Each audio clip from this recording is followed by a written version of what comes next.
Let's do it. All right. Let me get my podcaster voice up.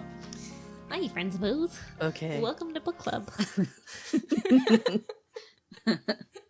Hey, friends and foes. Welcome to book club. It's brushwork.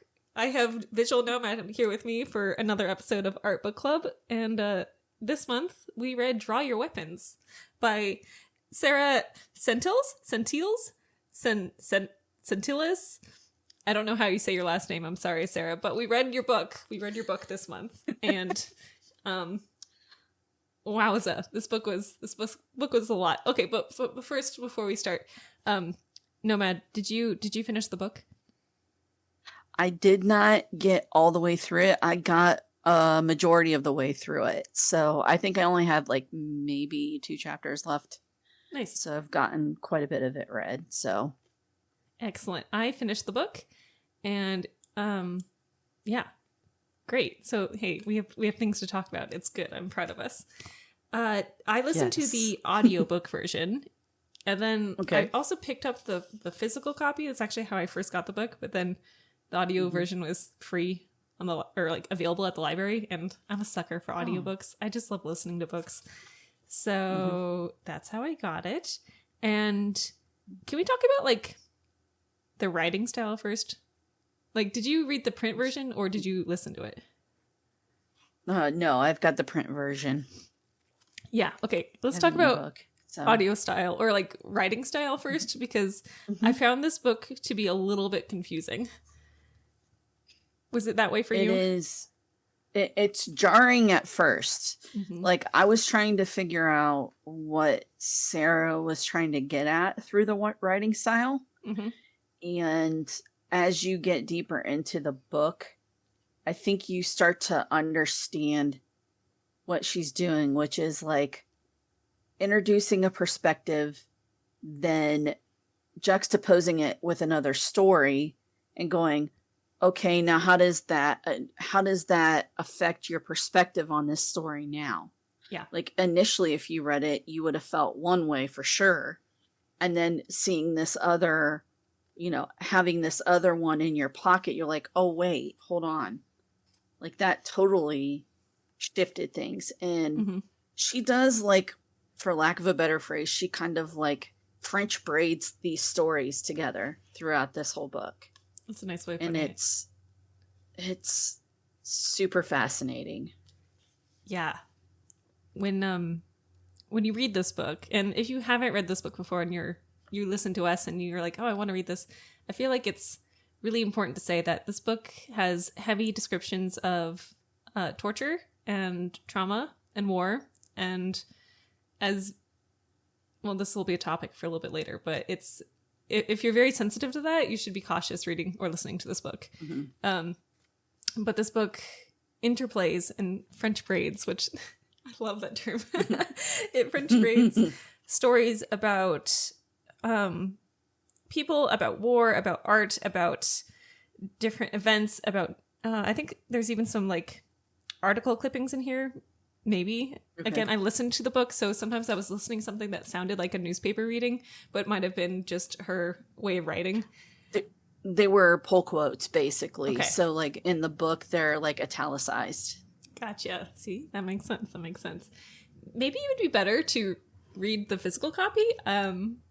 You might be less confused, because there was often moments where I felt like whiplash, where I was just like, whoa, where are we? What's the story doing? Is this story from the previous story? The author herself reads the book, which is kind of cool. I feel like you don't get that very often. But her distinction between segments wasn't very clear. It all felt like the very same voice. And that's complex. Yeah, she definitely has. So in the book, she has definite breaks. Like, she'll do like 3 dots to break that section out from the next one. So okay, this was just a chunk. This is a chunk, and then you start to overlay those chunks together. So gotcha. I feel that. Yeah. I kind of want to talk about, before we go into like what the book, kind of like meat of the book was, I wanted to talk about being sensitive to media as an artist, and how when I was reading this book, I felt like extremely sad. And like I was like thinking about the topics of this book constantly. I canceled a stream once or twice because I was listening to this book, and it was just like, it's really heavy. Like, it's a lot. Yeah. And I definitely noticed it coming up in my artwork when I was painting. I was like, I am painting while reading this book that is very, very much about war. And from a lot of times from the perspective of civilians who have experienced the consequences of war. And it was, I would see it in my sketches. I would see it in the paint strokes I was making. And I was just like, I can't paint while I'm reading this book. I have to finish this book first. And, yeah. And my focus is gone. Hello. There we go. And it was a lot. I was just like, I am so sad. Why am I sad? It's because you're reading this book, Stephanie, and it's kind of a lot. And do you ever feel this way? Do you ever feel this way about media you watch? Do you ever see it kind of leaking into your work? Oh, absolutely. Yeah, I think you know, I watch YouTube periodically throughout the day, and the stuff that I watch is varied. It could be about automotive stuff, it could be about art history, it could be about psychology, it could be about woodworking, it can be about so many things. And I bring all of those things with me when I sit in front of the easel. Like, there's no way I can't do that. So yeah, I'm definitely very sensitive to what I do take in. And I, like you, when I was reading this book, so I started to read some more last night, and I think I read for about maybe 2 hours. And I was like, I've got to stop. I can't do any more of this book. Like, my brain is full. I need to let it process and marinate on it a little bit and come back to it tomorrow, because it is like, I think this might be the heaviest book I've ever read. Yeah, it really is. And you know, I knew I was sensitive to things I see. I did a whole podcast episode before about what you surround yourself with matters, and I knew I was sensitive to, if I watch a scary movie, I'm gonna have scary dreams and I'm gonna make scary paintings. But with this book, I was like, that hasn't diminished at all since I was, you know, my college years. And I'm like, what else? Every time I read a book or I read something and it affects me this much, I'm like, what else am I being affected with that maybe it's happy and I'm not noticing it. I'm not noticing the effects. And it makes me like question everything I look at. And I was like, all right, I'm going to delete TikTok for a bit. I'm going to like, I didn't post on social media for a whole week, which is unusual for me. And I just like really felt withdrawn from reading this book and just from noticing the, I guess, external forces that are constantly here. And, you know, we are beings of this planet, so that makes sense. But it was just like, bruh, this is a lot. Yeah. Do you think you'll finish the book? Yeah, I definitely want to. I want to see the end of it for sure. Nice. Yeah, so getting into the chapters here, I started reading this book on a drive to the bookstore, which is my favorite place to go to when I'm feeling good about myself. And so I'm listening to this in the car, and in the first couple of chapters, I think I read this 3 weeks ago. I was like, I gotta get this out of the way. The author goes into pretty extremely detailed descriptions of waterboarding, which is Christ on a cracker, tough to listen to in any occasion. And it went over the details and how like scientific measurements of like what to do and how to get the most effectiveness out of waterboarding if you're going to do that. And like, wow, that's how you enter the book. And then it just kind of keeps going like that. It goes through several different methods of torture. It goes through strategies around effective war making. It also has a story about Howard, whose last name I forgot. He's again, I can look up his last name in a second here, but it's a story about, she wants to write a book about him, which is this book. Mm-hmm. And she hears about this man in the newspaper, and she's like, he has an interesting story. He's also got some Alzheimer's? How do you say that? Alzheimer's. Thank you. And he tends to repeat himself. And so she's like, okay, I'm going to go write him a letter, and I'm going to see if I can get his story from him. And then he never replies. And then his daughter, I think, finds the letter and is like, hey, you should come chat with my dad. Just heads up, he doesn't remember everything, and he'll tell you the same story over and over again. And so then she hears about his time in war. And then she discovers things about his past. They go into his attic and find all these stories from, I believe it's the Japanese internment camps in America here. Actually, in Washington. It's in Washington, which is where I live. I live in Seattle. Mm-hmm. And so many, many instances in this book, it references places I've been. And that's... If you've never done any research about the Japanese internment camps, you should look them up, especially if you are living in the state of Washington. You're surrounded by it. You're surrounded by the effects of it. And after reading this book, I would just look around, and I was like, I see the echoes of these decisions all over the place. I see it in the neighborhood I live in. I see it in the redlining. I see it it still has effects today. And this book is crazy. So, and by crazy, I mean good and revealing. Yeah. And if you choose to look into it, it's interesting. Anyways, so it goes through stories like that. And then what else does it do? She talks, so the main stories are Howard's story, Howard's friend's story. Yes. He is an Asian American. Mm-hmm. So you get his perspective from being inside the internment camp. Mm-hmm. And then Miles, who is one of her students, who is a Marine that served at Abu Ghraib. His platoon took over for the platoon that took over for the people that tortured people in Abu Ghraib. Yeah. So they're basically, he says they're there to shut the camp down and move those people to a different camp that is supposed to be more humane.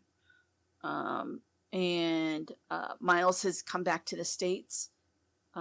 He hadn't really talked to anybody. He'd been home for 2 years and hadn't really talked to anybody about what he had done over there, what he had seen or anything. And one day he comes in with another one of our students, and she's like, talk to her and tell her your story. And so Sarah basically just extends the invitation. If he wants to talk, she is just there to listen if he needs to get it out. And through all of that, she built a relationship with Miles where years down the line, he still comes to her and talks to her and tells her parts of what he's dealing with as being a soldier. At one point he re-enlists, and she's like, why are you re-enlisting? Mm-hmm. Like, it doesn't make any sense. And he initially had just gotten into the military so that he could pay for college. Like so many other people do. And so it follows his story. They talk about, Iraq, Afghanistan. Susan Sontag, she touches base on some of the stuff that Susan Sontag talked about.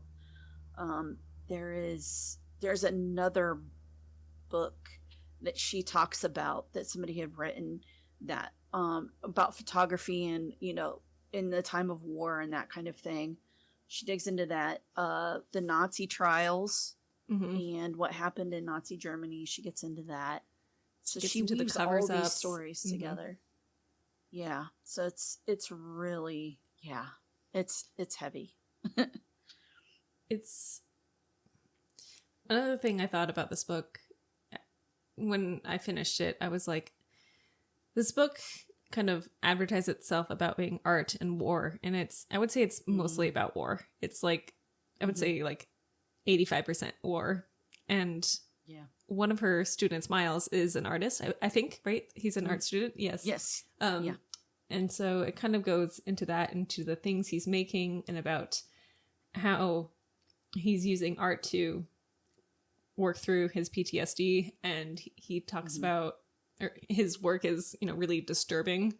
And she says, like, she's like, she was worried about another student who also had really violent art that might hurt her or her students because of how violent his work was. She talks about how war and violence is, it's the way it affects art and the way it's talked about art is, it's interesting to see the difference of, we're showing you something that's historic versus we're showing something that I've lived through versus something that is shocking for shock value. And it, I kind of wish it went more into things about art, but this book was mostly about war. Yeah, I think, the one part that kind of struck me is, we have all of these methods of obtaining this information. A lot of it is either video or photography. Some people have, painted, sketched things that they've seen, but it kind of centers around the photography aspect of things. And at one point, somebody talks about Susan Sontag. If you don't know who Susan Sontag is, if you know who is her ex-wife? Photographer.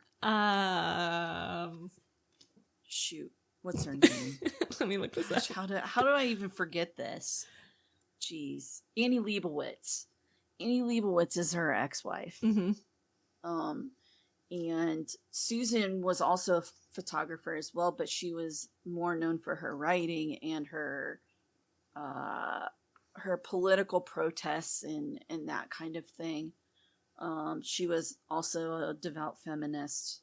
And this person says it's great that Susan Sontag talks about these things, but the thing that she misses is that she is not these people.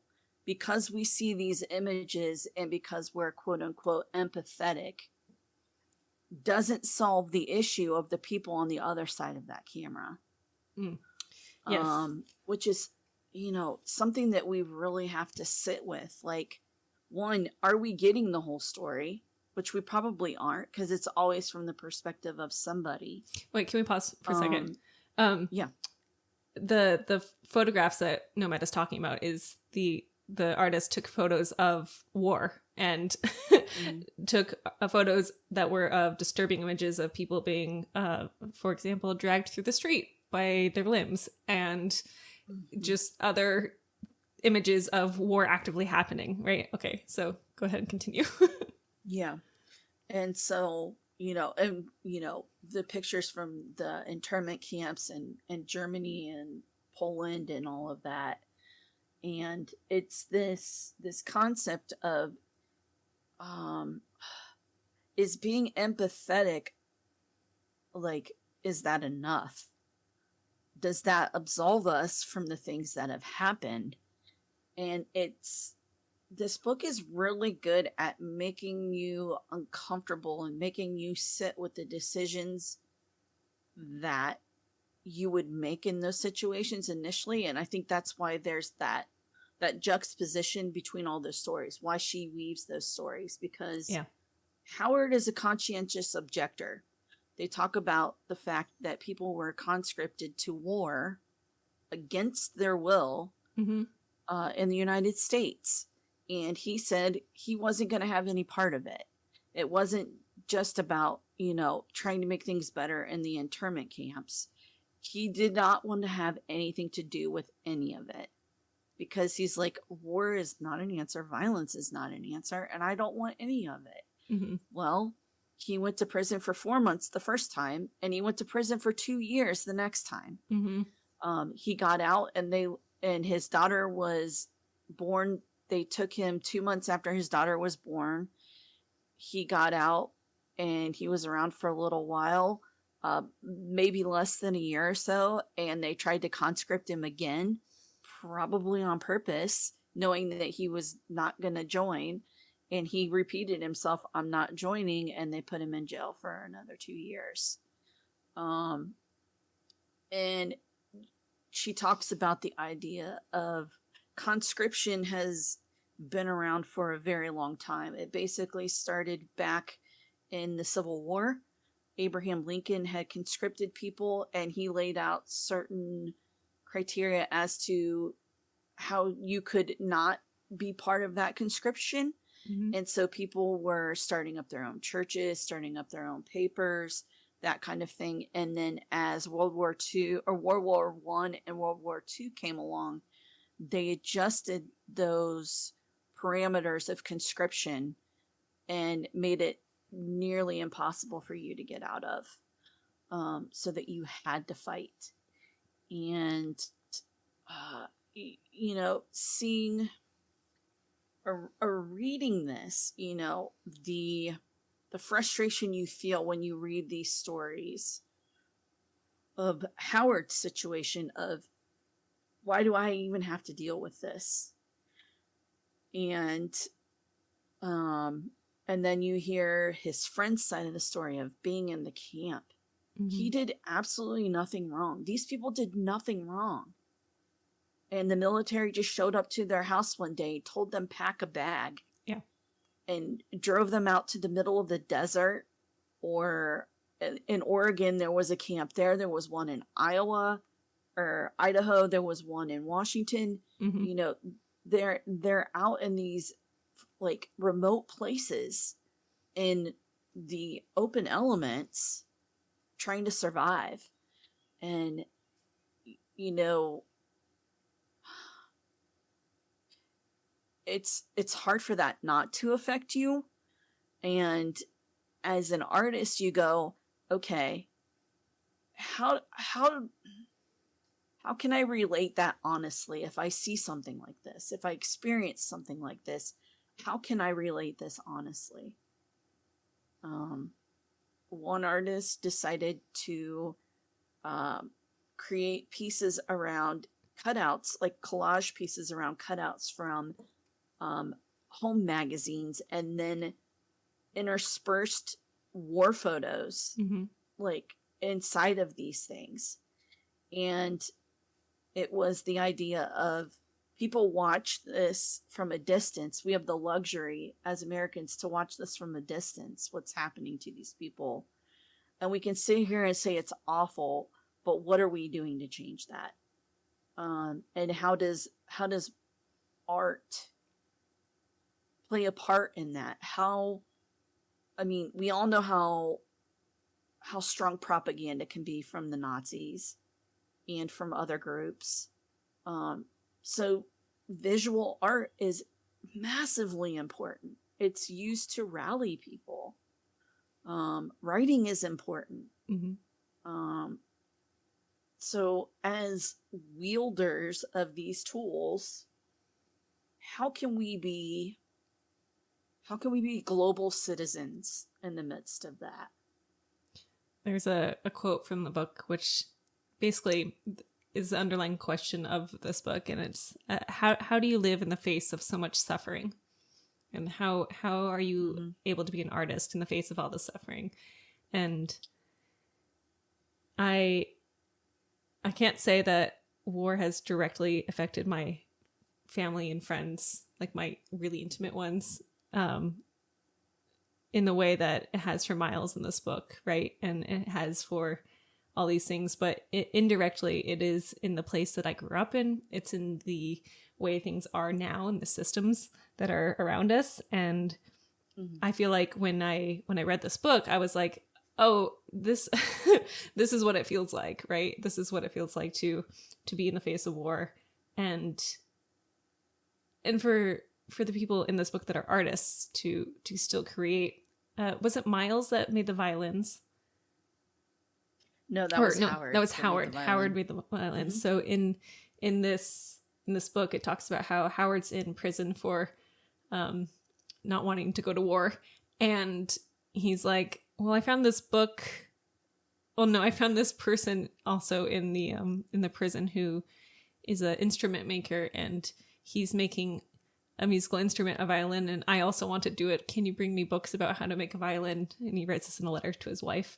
And he's, you know, trying to be creative and trying to kind of, I guess, make something that is inherently about war in the face of not wanting to participate in it by being in prison for it. And then later on, she talks about how I think someone brings the violin back to him like years and years and years later, and how it's like this janky piece of a violin where it's like pieces that would not normally make a beautiful sound have been put together, and someone just kept it and they had it, and now it's their family heirloom, and it's a lot. Mm-hmm. Yeah. He in the prison, he stumbles across the barn that's on the property. Yes. And he wasn't supposed to be there, but then he talks to one of the guards and says, hey, can we turn this into a woodworking shop? And the guy's like, absolutely, let's do that. Mm-hmm. So he took bits of metal that they found scrapped from and had them fashion tools for him to be able to make this violin. His wife would send him 2 or 3 letters a week, which was the most they could, or 2 to 3 page letters. Yeah. Were the largest they could make. So she would transcribe these book pages for him so that he could learn how to make a violin. And it just, it's this, in the face of the ugliness, mm-hmm. the beauty that comes out of these spaces. They talk about the internment camp in California, the fact that the people had worked the land so well that they produced more than enough crops to be able to sustain the camp on its own. I mean, beautiful flowers. They made all kinds of furniture. They made all mm-hmm. kinds of mm-hmm. stuff there. And it was, these people could have been they could have been irate and just said, forget it. This is futile. I'm not doing anything. I'm just going to sit in this crappy tent that they've provided me. Even though I'm an American and they're treating me like I'm not. Yeah. I could just give up. And these people didn't give up. They showed what being a human is about. They could have been rude to the guards. They could have been horrible to them. It had every right to do that. But they chose to take that energy and focus it in a more positive direction. Which I don't know that I could have done in that situation. I don't think I could be that kind of person. Yeah, who knows, right? That's... Yeah. It's something else. Mm-hmm. Yeah, I don't know what else I really want to say about this book, except that it'll make you feel strong things. And yes. Don't go into this thinking it's going to be a fun art book, because it won't be. And I did in the end like it. I don't think I'll ever reread it because of how it made me feel, right? Which was just inherently very sad. Yeah, if you are, I was just thinking, so in Washington, there's this island called Bainbridge Island. And the Bainbridge Island Art Museum had a exhibit on the Japanese internment camps that happened near there. And I think it's now closed. The exhibition is closed. It was up for, I think, 2 years, like quite a long time. But you can go on their website and get some other readings, other pictures, see things from those internment camps, see artists who made art from there. And it's probably all on their website. I'll link it in the show notes. But it was quite good, and I went there with my family recently, and I was just like, whoa. Again, it was like a bright sunny day, and I was just like, oh, let's go look at some art. And then I was like, oh, okay. Like, here we go. It's history lesson time. But it's important to know, and it's important to look at. And if you have the mental capacity for it, you should absolutely, read texts like this, even if you don't intend to read Draw Your Weapons. Read other historical texts like this, especially if they're about places where you live. Like for me in Washington, this is pertinent. Yeah. Yeah, for sure. Yeah. I think the biggest takeaway I had was, just how do you be a global citizen? Like, we talk about that, but what does that look like in action? Mm-hmm. Like, how do we combat violence? We can never really get rid of it, but how can we begin to turn that back to something better, instead of war is the answer whenever somebody won't do something? We just go start a war with them. Like, nobody benefits from that. I don't care what anybody says. You may get resources, but the damage is done internally. It has nothing to do with the physical at that point on one side, and the other side is, just as badly damaged outside and inside. So it's just, it's a no-win situation. Mm-hmm. Yeah, it makes you, it makes you look at yourself and kind of take stock of what kind of human you are. And if you're not ready to do that, this book is probably not ready for you to read. You can come back to it later. Yeah. But be prepared, because like Steph said, in the very beginning of the book, they jump headfirst into really hard stuff. They expound about where waterboarding came from, where it originated, and that's even a way deeper concept that is a whole different talk for a whole different day. Yeah. But yeah, I wasn't prepared for how, like, I know I'm a visual person because I'm an artist. Like, I know that, and I know that I imagine things really, really easily, and that's why I can't watch horror movies, and I and I shy away from things like that. So if you have a very, very vivid imagination and you read these things, you will imagine it happening, and you will imagine it happening to you. And that's just, you gotta take that with a grain of salt. You can always skip ahead in the pages though, but it was a lot. Overall, I gave this book a 4 out of 5 stars. I thought it did what it needed to do really excellently, and it made me so uncomfortable, and I think that was the point. What about you? I'd give it the same. I think I'd give it a 4 out of 5. Because like you said earlier, I got into it thinking it was going to be about art. Like, maybe political activism through art. That's what I thought too. and it was kind of that, but in a way different way than I expected.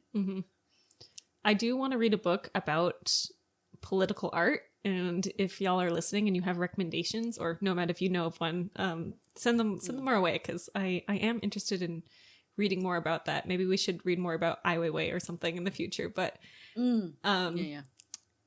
this book is not about political art. It's about war. So it's like you'll get like a sprinkle of political art, but mostly it's about war. And that's Draw Your Weapons. Did you have any final thoughts you wanted to spit out, or? I don't think so, but I'm definitely gonna finish the book. Might as well. I should. You're 2 chapters away. You gotta. Yeah. I'm definitely close to finishing it, so. Fabulous. Well, that's been Draw Your Weapons. Are you ready for the next book then? Yeah. So I figured that we read a really heavy book and now we needed a classic. We needed tried and true. We needed something that was all about art and maybe about the self in art. So we're gonna read something that has been a bestseller in the art world for probably 30 or plus years. This is The Artist's Way. I have the Let's do it. I have the 25th anniversary edition. I think there's a 30th anniversary edition. This book is about, well, let me just give you a little read the back for you. This book takes you on a journey.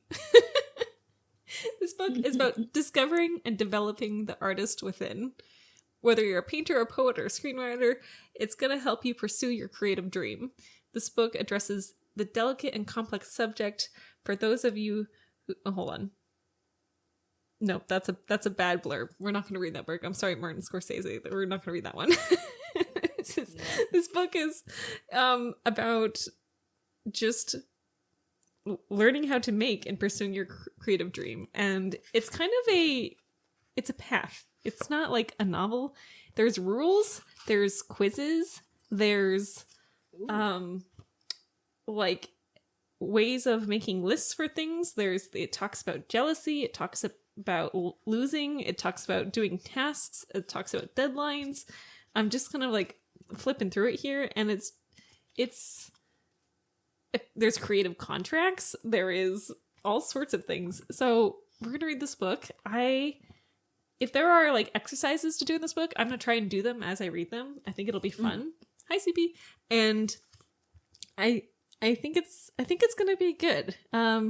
It's short. It's under 200 pages, and read any edition you like. If you want to read along with us, The Artist's Way can be found at so many discount bookstores. I found mine at Half Price Books for $8. You can buy it new. You could get it at the library. This book has been around. It's super popular, and I think it'll be fun. You've read this book before, right?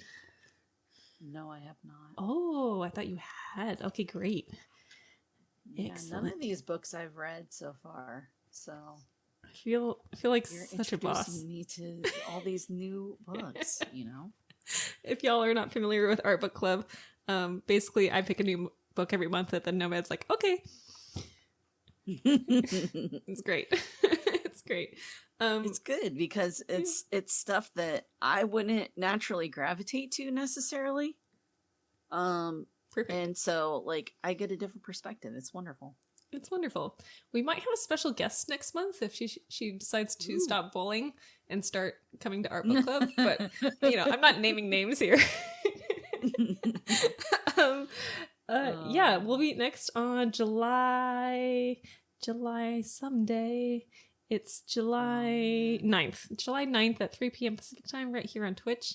And if you want to watch the live recording, you should come. You should follow the account and subscribe. But mostly follow the account. Okay, great. Visual Nomad. Jen, where can people find you on the internet? You can find me at visualnomad.art. You can also find me here on Twitch at Visual Nomad. Instagram, Visual Nomad _. Ooh. And yeah, that's where you can find me. Nomad, how many times a week do you stream? I stream 5 days a week, Monday through Friday, 1 to 6 p.m. Eastern Standard Time. Heck yeah, that's pretty awesome. Nomad also makes abstract art just like I do. So if you're like, I like what Stephanie does, but I want to see more art more often, you should go follow Nomad. She streams more often than I do. It's perfect. All right, friends, foes, you can find me at stephaniescott.art over on Instagram. That's also my website. And you can find Brushwork at BrushworkPod. And here we are. Okay, we're gonna say goodbye now. Goodbye. Bye. Bye. Bye. Bye. See you later.